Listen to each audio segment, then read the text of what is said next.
যদি আল্লাহর কুরআন মোতাবেক তুমি আমল করতে পারো রে বান্দা, তোমার জন্য কাল কিয়ামতের ময়দানে তোমার কবরটা জান্নাত হয়ে যাবে। আর তুমি যদি দুনিয়াতে গুনার মধ্যে তোমার জীবন কাটায়া দাও, ওই কবরে যখন যাইবা জাহান্নামের ফেরেশতারা তোমাকে আসামির কাজ করায়া দাঁড় করায়া তোমাকে জাহান্নামের দিকে টেনে টেনে নিয়ে যাবে। ওখানে তোমার বাঁচার কোনো রাস্তা নাই।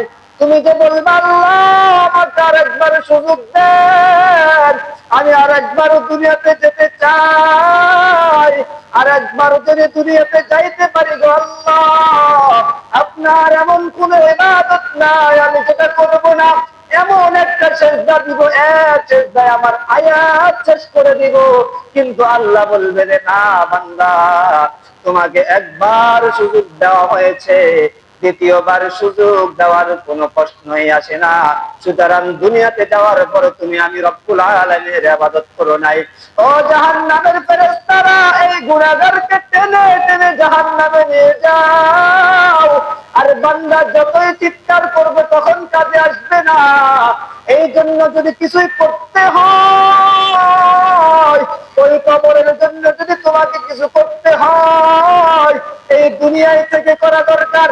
রব্বুল আলামিন বলেন কুল্লু নাফসিন যায়িকাতুল মাউত ওয়া ইন্নামা তুওয়াফাউনা উজুরাকুম ইয়াওমাল কিয়ামাহ ফামান যুহজিরা আনিন নারি ওয়া উদখিলাল জান্নাতা ফাকাদ ফাজ ওয়ামাল হায়াতুদ দুনিয়া ইল্লা মাতাউল গুরুর। ও বান্দা শুনে রাখো, কুল্লু নাফসিন যায়িকাতুল মাউত, আমি যত জিনিসকে সৃষ্টি করেছি সবাই একদিন মৃত্যু বরণ করা লাগবে।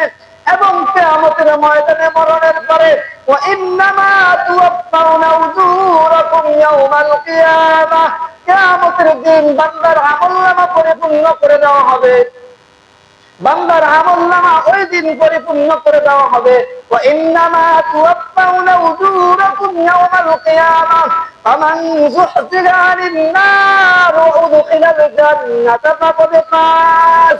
ওই দিন যে ব্যক্তি জাহান্নাম থেকে বেঁচে যাবে, যার ঠিকানা জান্নাতে হয়ে যাবে, ওই ব্যক্তি কাল কিয়ামতের ময়দানে সফলতা অর্জন করবে। ওই ব্যক্তি সফল কাম, যে ব্যক্তিকে কাল কিয়ামতের ময়দানে জাহান্নামের আসামির কাজ করা থেকে নামটা কেটে জান্নাতে প্রবেশ করাবে, ওই ব্যক্তি হলো আসল সফল কাম।